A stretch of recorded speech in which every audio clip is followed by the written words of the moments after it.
Hello' guys, মই doctor নিপুণেও আপোনালোকক মোৰ চেনেললৈ স্বাগতম জনাইছোঁ। আজি আমি কথা পাতিম একনি অৰ্থাৎ পিম্পলছৰ ওপৰত। কি কাৰণত একনি বা পিম্পলছ হ'ব পাৰে বা তাৰ বাবে কি সাৱধানতা ল'ব লগা হয় আৰু ইয়াৰ কি হোমিঅ'পেথিক চিকিৎসা আছে বা হোমিঅ'পেথিক চিকিৎসা সম্পূৰ্ণ নিৰাময় হয়নে নহয় সেই বিষয়ে কথা পাতিম। আহকচোন আমাৰ ভিডিঅ'টো আজি আৰম্ভ কৰোঁ। পিম্পলছ কোনো একো ডাঙৰ বেমাৰ নহয়, এইটো এটা নৰ্মেল মানুহৰ যেতিয়া লাহে লাহে গ্ৰ'থ হয়, সেইটো এটা বডিৰ এটা নেচাৰেল প্ৰচেছ হয়। এইটো কোনো ডাঙৰ বেমাৰ নহয়, কিন্তু কিছুমানে যেতিয়া ছিভিয়াৰ হৈ যায়, মুখত পিম্পলছটো বেছি হৈ যায়, ছিভিয়াৰ হৈ যায়, তেতিয়া আমাৰ ট্ৰিটমেণ্টৰ দৰকাৰ হয়। একনি জেনেৰেলি কি হয়, আমাৰ জেনেৰেলি স্কিনত বা মুখত সেবাচিয়াছ গ্লেণ্ড থাকে। সেবাচিয়াছ গ্লেণ্ডটোৰ মেইন কামটো হৈছে সেবাম চিক্ৰেশ্যন কৰা, অৰ্থাৎ এটা অইল চিক্ৰেশ্যন গ্লেণ্ড বুলিও কয় সেইটো। কি হয়, তেতিয়া আমাৰ যেতিয়া মুখত ধূলি চুলি বা বেলেগ কিবা লাগি থাকে, যেতিয়া এক্সেচিভ জেনেৰেলি টিন এজবিলাকত এই গ্লেণ্ডবিলাকৰ হাইপাৰ এক্টিভ হয়, তাত খুব বেছি চিক্ৰেশ্যন হয় গ্লেণ্ডবিলাকৰ পৰা অইলটো। তেতিয়া কি হয়, লাহে লাহে আমি যদি ধূলি বা বেলেগ কিবা লাগি থাকে মুখত, এটা প'ৰ্চটো যদি অপেনিং প'ৰ্চটো যেতিয়া এটা বন্ধ হৈ যায়, তেতিয়া এটা ইনফ্লামেশ্যন হয় আৰু সেই প্ৰচেছটো বা সেইটো কণ্ডিশ্যনকে আমি পিম্পলছ বা একনি বুলি কওঁ। জেনেৰেলি এইটো পিম্পলছ বা একনিটো টিন এজবিলাকত বেছি দেখিবলৈ পোৱা যায়। লাহে লাহে যেতিয়া গ্লেণ্ডবিলাকৰ চিক্ৰেশ্যনটো ক্ৰমান্বয়ে কমি আহে, তেতিয়া নেচাৰেল বডি গ্ৰ'থ যেতিয়া লাহে লাহে বাঢ়ি আহে, তেতিয়া লাহে লাহে এইটো বেছি দেখিবলৈ পোৱা নাযায় আৰু টিন এজবিলাক বা য়ং যিবিলাক য়ং পিপুল থাকে, এইবিলাকত বেছি দেখিবলৈ পোৱা যায়। কি কাৰণত একনি হ'ব পাৰে? প্ৰথম কথা হ'ল, আপোনাৰ হাইজিন যদি মেইনটেইন নকৰে, হাইজিন হয়, তাত ভালকৈ যদি মুখখন চাফাকৈ নাৰাখে, সেইটো কাৰণত হ'ব পাৰে। বা আপোনাৰ ফুড হেবিট হ'ব পাৰে, যদি খুব বেছি আপুনি অইলি ফুডছ বা তেনেকুৱা ফেটি ফুডছবিলাক যদি ইউজ কৰি থাকে, সেইটো এটা কাৰণতো হ'ব পাৰে। বা কিছুমান ষ্ট্ৰেছ, খুব যদি বেছি মানসিক চিন্তা লৈ আছে, সেইবিলাকৰ কাৰণতো পিম্পলছ আহিব পাৰে। বা বেক্টেৰিয়েল ইনফেকশ্যন কিছুমানৰ কাৰণে হ'ব পাৰে।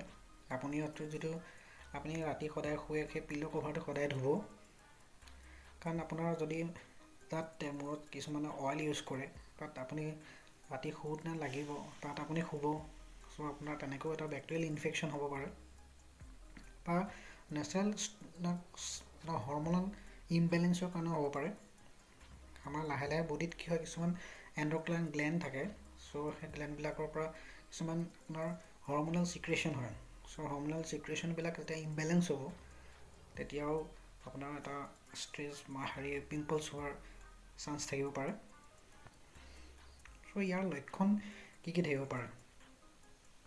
পিম্পলছ কিছুমান খুব পেইনফুল হয়, পিম্পলছ পেইনফুল নহয়, কিছুমান পেইনফুল হয়। বা কিছুমানৰ আপোনাৰ পুজ জমা হ'ব পাৰে, ডিছচাৰ্জ হ'ব পাৰে। বা তাৰপিছত কিছুমানৰ ব্লেক হেডছ বা হোৱাইট হেডছ পৰিব পাৰে, বা স্কেৰিং হৈ যাব পাৰে, দাগ বহি যাব পাৰে। আপুনি কি বস্তু এভইড কৰি চলিব? পৰাপক্ষত আপুনি ফেটছ আৰু অইলি ফুডছবিলাক এভইড কৰিব। চকলেট, আইচক্ৰীম, বাটাৰ, এইবিলাক বস্তু এভইড কৰিব। আৰু পৰাপক্ষত নন ভেজ খাদ্যবিলাক কম পৰিমাণে আপুনি গ্ৰহণ কৰিব। আৰু কেতিয়াও আপুনি আপোনাৰ পিম্পলছ আপুনি ভাঙি নিদিব, এনেকৈ হাতেৰে কিছুমানে ভাঙি নিদিব। এইটো ভাঙি দিলে আপুনি কি হ'ব পাৰে, ছেকেণ্ডেৰী ইনফেকশ্যন হোৱাৰ চান্স থাকিব পাৰে। আৰু খুব চাবোন ইউজ নকৰিব আপুনি মুখত। চাবোন লগালে কিয়, খুব বেছি আপুনি স্কিনটো ড্ৰাই কৰি দিব পাৰে। এইবিলাক সাৱধানতা ল'ব। তাৰ লগতে আপুনি কি সাৱধানতা ল'ব, সদায় মুখখন দিনটোত 3-4বাৰকৈ ভালকৈ ধুই ৰাখিব, যাতে খুব বেছি ড্ৰাই হৈ যাবলৈ নাপায় আপোনাৰ। লগত আপুনি মেছেজ কৰিব পাৰে, কুকুম্বাৰ অৰ্থাৎ তিয়ঁহৰ বাকলি লৈ পেলাই মুখত মেছেজ কৰিব পাৰে, বা ফ্ৰেছ ফ্ৰুইট লৈও মেছেজ কৰিব পাৰে। নাইবা আপুনি লগতে ফেচিয়েল ষ্টিমো ল'ব পাৰে, যিটোৱে আপোনাৰ মুখত ইনফ্লামেশ্যন হোৱাত বাধা দিব। লগতে আপুনি প্ৰেক্টিছ য়োগা কৰিব পাৰে, য়োগা কৰিব পাৰিলে ব্লাডৰ চাৰ্কুলেশ্যনটো প্ৰপাৰ হ'ব।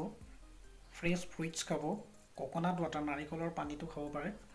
আৰু ভিটামিন এ আৰু ভিটামিন চি যোনবিলাক বস্তুত পোৱা যায় সেইবিলাক বস্তু বেছিকৈ আপুনি খাব। মাংস খাব পাৰে, মাছ খাব পাৰে, কণী খাব পাৰে। আৰু ভিটামিন চি পাবলৈ আপুনি চাইট্ৰাছ ফ্ৰুইটছ অৰ্থাৎ টেঙা ফল মূলবিলাক খাব পাৰে। পানীটো যিমান পাৰে সিমান সৰহকৈ খাব। বহুতে পানী খাব ইচ্ছাই নকৰে।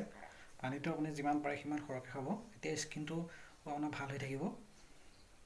এতিয়া কথা আহিলে হোমিঅ'পেথিক চিকিৎসাত ইয়াৰ সম্পূৰ্ণ নিৰাময় হয়নে? ডেফিনেটলি হোমিঅ'পেথিক চিকিৎসাত সম্পূৰ্ণ নিৰাময় হয়। কাৰণ হোমিঅ'পেথিক চিকিৎসা হৈছে we treat the patient as a whole, not the disease. আমি গোটেই পেচেণ্টৰ শাৰীৰিক মানসিক সকলো চিমটমছ লৈ চিকিৎসা কৰোঁ। তো তেনেকুৱা বহুতকেইটা কেছ একনি পিম্পলছৰ ভালেই হৈ গৈছে হোমিঅ'পেথিক চিকিৎসা কৰি। চ' কি ঔষধ হোমিঅ'পেথিকত থাকিব পাৰে, 2-3টা মই দৰৱৰ নাম ক'ম। খালি আপোনালোকে সদায় ৰেজিষ্টাৰ্ড হোমিঅ'পেথিক কোনোবা ডক্টৰৰ কনচাল্ট নোহোৱাকৈ দৰৱ ইউজ নকৰিব। সদায় দৰৱ ইউজ কৰিলে কোনোবা ৰেজিষ্টাৰ্ড ফিজিচিয়ানৰ পৰামৰ্শ মতে দৰৱ ইউজ কৰিব। চ' প্ৰথম আমি একনি বা পিম্পলছৰ কেছত আমি ইউজ কৰিব পাৰোঁ।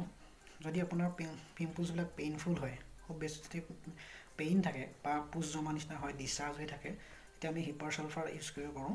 হিপাৰ ছালফাৰ 30 পটেনচিত ইউজ কৰোঁ। কেলকিয়াৰ কাৰ্ব ইউজ কৰিব পাৰোঁ।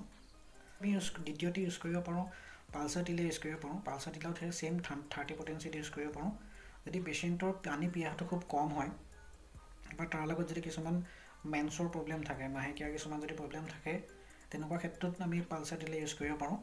আৰু পিম্পলছ বা একনি যদি খুব ঘনাই হৈ থাকে, তেতিয়া আমি এলভেন্স ইউজ কৰিব পাৰোঁ। এলভেন্স 30 পটেনচিত ইউজ কৰিব পাৰোঁ। আৰু এটা মাদাৰ টিংচাৰ আহে বাৰবাৰী ছিকুইফিলিয়াম বুলি, বাৰবাৰী ছিকুইফিলিয়াম আমি ইউজ কৰিব পাৰোঁ, যিটোৱে আপোনাৰ স্কিনখন ব্ৰাইটনেছ কৰিব, খুব বেছি ব্ৰাইটেন চাফা কৰাত খুব ভাল কৰে। ডাৰ্ক আপোনাৰ চাৰ্কলছ বা ডাৰ্ক স্পট যদি আছে সেইবিলাক দূৰ কৰে। সেইটো আপুনি তেনেকৈ 20 টকাকৈ অলপ কুহুমীয়া গৰম পানীৰ লগত মিক্স কৰি খাব পাৰে।